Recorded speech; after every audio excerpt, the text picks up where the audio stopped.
Right. So last night while we were interviewing Sabrina and Mike and Sabrina, I use her name first because she's Discord and he's not, and I have to correct myself because it feels wrong saying her name first. Because it is. I know that, but I know her and I don't know him, so like my brain is conflicted. I don't know what to do. Yeah. Right. Anyways, they were last night during the podcast. The Blind Side got brought up.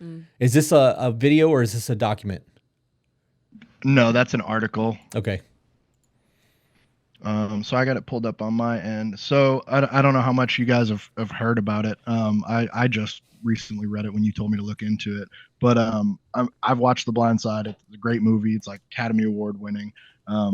But apparently the big thing that has come out now is when Michael Oher was 18 years old, they supposedly adopted him and had him sign some documents. But what it turned out to be was a conservatorship, not adoption. So he is not only not adopted, but also lost out apparently on a lot of money that the movie had made. That the movie had made. Correct. So I haven't seen anything about his NFL like contract money or anything like that. It's been strictly he didn't make anything off of the movie, which essentially wouldn't exist without his story. But the biological son and daughter are making money from the movie from their likeness. Okay, so we talked about this a little bit, and it says on the DVD, and it's Sandra Bullock's in the movie, and it says, based on the extraordinary true story. I'm doing math. Give me one moment. Okay.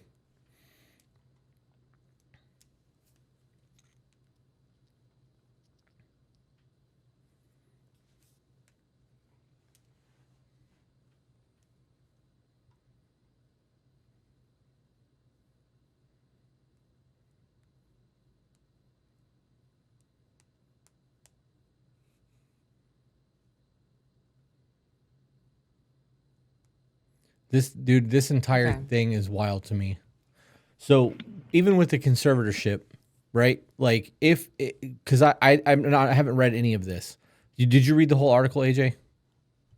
I did not go all the way down, but basically it goes on to say the father was interviewed after this allegation came out and said he was stunned.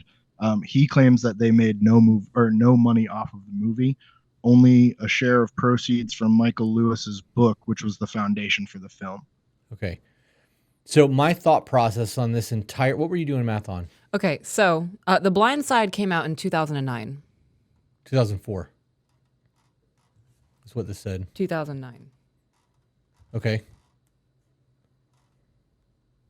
Hold on, I'm checking. Yeah. I think she already did. Anyways, 2009. We'll go with that. He was 23. Okay. That's right, because he's turned 18 in 2004. So why would he be signing a conservatorship at that age? At that age when the movie hasn't even been produced yet? Right.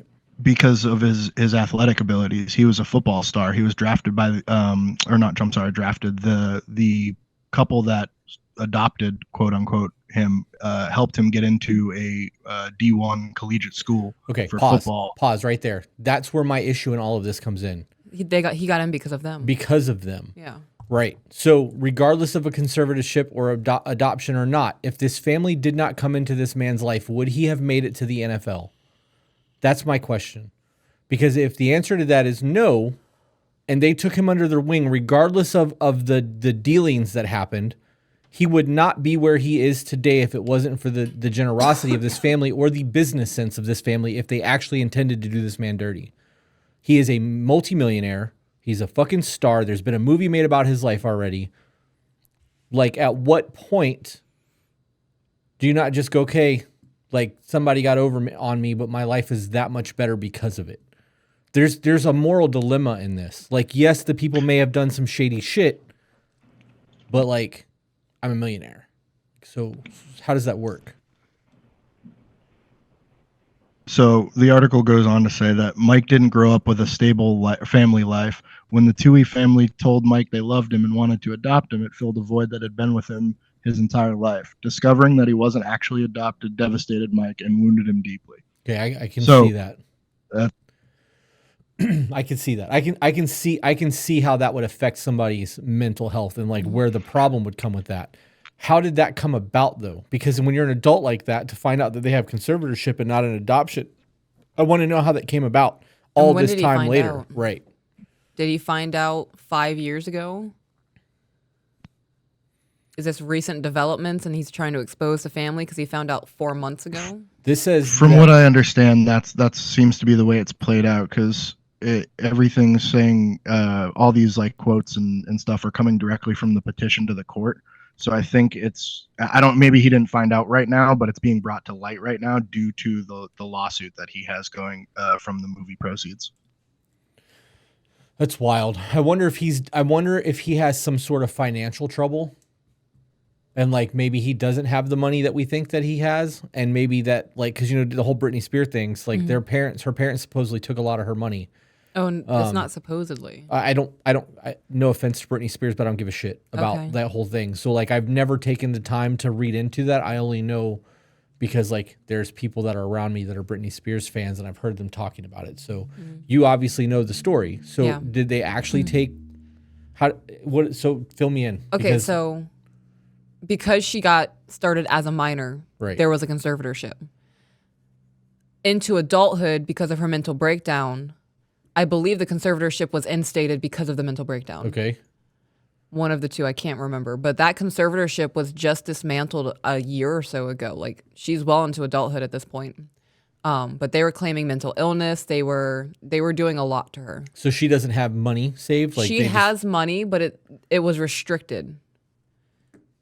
When she was under the conservatorship, it was all through her father. Right. But what I'm asking is like, so now that she's not under the conservatorship, if she was supposed to have $100 million and she's got $20 million, it's still a lot of fucking money, but because they spent it, that was my impression of what happened. And you're like, it's not supposed. So was the money still there and she has access to it now? Or did they actually spend her money because they had access to the money? So they were spending money. Okay. But now she has access to all funds. Like her bank accounts are being monitored. She's not having to ask people or go through legal systems to get shit. She owns rights pretty much to herself. Okay. So if that's the case, then during the conservatorship, if this woman still has the conservatorship over his shit, she could be spending the money, and maybe that's why he doesn't have the money. I want to know more about this. So as this comes about, like AJ, as this article evolves and we start to find out what's going on, and like why the lawsuits were filed, I would like to be updated on this because I like the movie. It's a heartwarming thing. Like it's a feel good movie to watch it, to see somebody help people and the man got adopted. And like, I would think that this is not something that's just going to get pushed under the rug. Right. So, all right. Yeah, I'll keep on it and get some updates. The big thing, I kept scrolling, and he said for years, Mike's relationship with the Toohey family started to decline when he discovered that he was portrayed in the movie as unintelligent. Their relationship continued to deteriorate as he learned he was the only member of the family not receiving royalty checks from the movie, and it was permanently fractured when he realized he wasn't even adopted and a part of the family. So yeah, it seems like there's like a trifecta of not good stuff going on. Wait, so the family sold his story? Well, there was a book written, and then they turned it into a screenplay and made the movie. Was he a part of that? Apparently not. So he wasn't a part of the book writing. He wasn't a part of the movie becoming a thing. But it's a portrayal of his life, and therefore there should be likeness royalties going to him. They've used his name. It is a story about his life. They do use clips of his like football draft and things like that at the end of the movie. You get to see the woman. So now I can see how the conservatorship would be a problem. If he has seen no money from anything and they're using his story to get money into their bank account, that's fucked up. Yeah, I agree. Getting him to sign that conservatorship at 18, business-wise, fucked up as it is, like they're making bank off of his name, and really there's nothing he can do about it because he signed it as an adult. That's fucked up. I don't know why, but the not being actually adopted like rubs me more the wrong way than the actual like money. Like, yeah, I mean the money is obviously a pretty big kick in the I don't want to say dick, but I'll say it. But the like thinking you're adopted and then finding out that you're not after even if it was a year, like I feel like that's so much worse. That added on top of the conservatorship, at that point I'm just a piggy bank to you this whole time. Like, what, did you adopt me because I was black? Did it make you appear better as a white family with a black child? Why? I'd be questioning everything. I don't think it had to do anything with race. I think it was a come up for that family. I gotta fix my camera. It's fucking driving me nuts. Right. It probably has nothing to do with race, but It was a come up. They saw an opportunity to make money off this young man's ability, and that there wasn't anyone in his life to stop it from happening. right. So in the movie, I know Chris can't hear me, but in the movie, I don't know if you've seen it, Peaches. I haven't.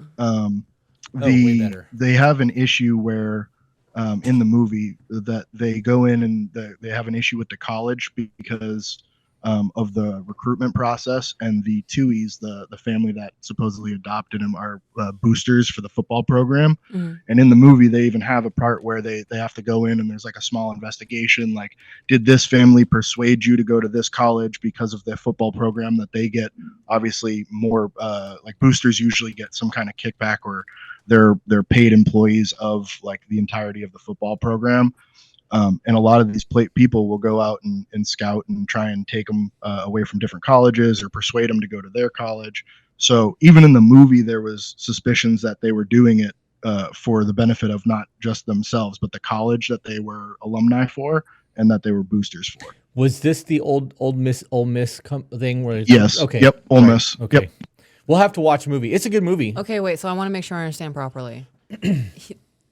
They were asking if he was being pushed into this because they had stake in the college, and if he did well, they would get paid. Mm-hmm. Well, not necessarily paid everything. directly because he went there, but obviously if he has that much athletic ability that he boosts the performance of the football team as, say, an offensive lineman, and he's the best in his position, and they use their relationship to persuade him to go to Ole Miss. Like normally it's not a problem when like a parent goes to a college and then their kid goes, because it's like a family tradition type thing. There's no persuasion. It's, I want to follow in my parents' footsteps. But with him, it was specifically brought to the college because they were taking obviously a highly gifted athlete that wasn't part of their family and putting so much emphasis on, hey, Ole Miss, Ole Miss, Ole Miss. And he said during that whole process that, no, I've become a part of their family. I want to follow in their footsteps, like as if they were his real parents. Right.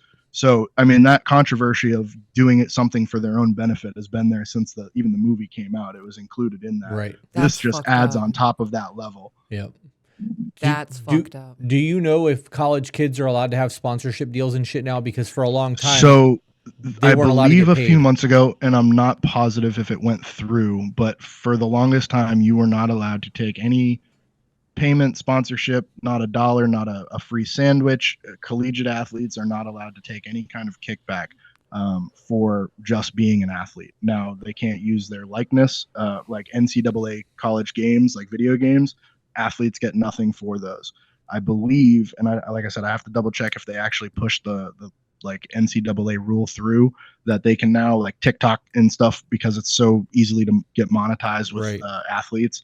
I believe they are allowed to do that and do certain things. I'm not positive on like corporate sponsorships for college athletes yet. Yeah. So I think that we're in a weird transition, because if you're in the military and you want to have a music career while you're enlisted, you have to get permission from the military to have your music career. And not just a music career, any part-time job. If you want to go work in DoorDash, you have to get that approved by your commander at the company level, and you need to basically get like I want to moonlight because I'm broke, and they're going to ask you not only, well, why do you need the money? Why aren't you financially responsible enough to get this ridiculously low amount of money for an entire family? Right. And they'll sit there and grill you because you want to do extra work. Right. So with this being a thing, the way that the internet is, do you know who Justin Holmes is, the singer? You know who he is because I sing his shit to you all the time. He was the artist I sang to you first, and it wasn't even like a song that I should have been singing to you because it wasn't like a pleasant thing. But he got a music career because he did a song on YouTube and it blew the fuck up, and like he had to get permission to even get his music on iTunes from the military. So knowing that these kind of things are so easy for somebody to start making money on. It just takes one thing to go viral to give you a name. And then once you've established a brand, you can really make something out of it. So how would that look for somebody in college who's a college football star that maybe creates a TikTok and just showcases his workouts and then gets monetized on TikTok, technically that would be in violation of that agreement with the college. Could that get him kicked off the football team if he's making money on TikTok doing workout videos? So Jeff Graham just popped in the chat actually, and he said that they can get money now. They're making millions now. Caleb Williams is projected to make 2.5 million this year in college. Good, fucking good. Jeff, don't leave the chat. You're gonna enjoy this next topic. Hey guys, if you enjoyed that, found it entertaining, funny, or even learned something you didn't know before, share it. And if you're not subscribed, why aren't you? And for those of you who want to support us, get access to exclusive content and live streams, we do have a Patreon. All the links are in the description.